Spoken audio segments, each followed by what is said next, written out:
Okay students, in today's class जहां से हमने टाइप्स ऑफ वर्क का सेशन शुरू करना है, नेक्स्ट टाइप मोस्ट प्रोबेबली ये फोर्थ टाइप है जिसको मैं और आप डिस्कस करेंगे।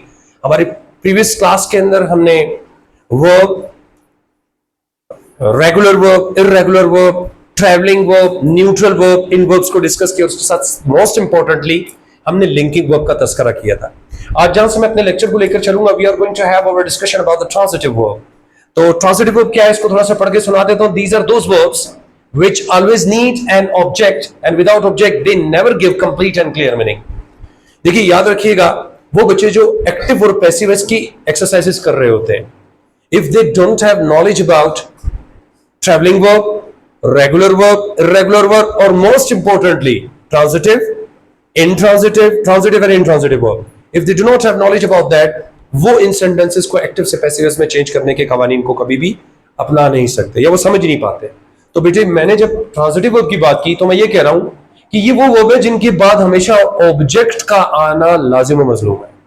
If you do not use object, there meaning will not be clear and you will definitely be waiting for a word that is called object. जैसे कि कुछ एग्जांपल्स है बेटे आपके आगे, दे आर राइटिंग।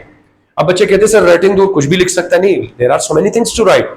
लेटर है, application है, novel है, स्टोरी है, होमवर्क है, आर्टिकल्स है, न्यूज़पेपर का आर्टिकल है, क्या लिख रहे हैं nobody knows unless and until you mention a letter, the meaning of this transitive verb will never be clearer।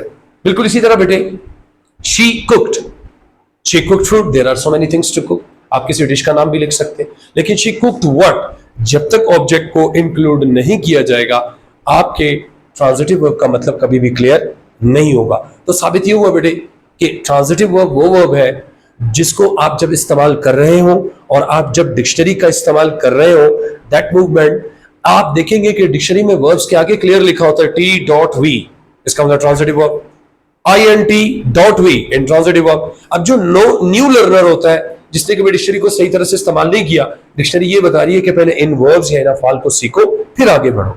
ठीक है बेटा, यहां तक कोई कंफ्यूजन? अच्छा बेटा, अगला जो वर्ब है उसको हम कहते हैं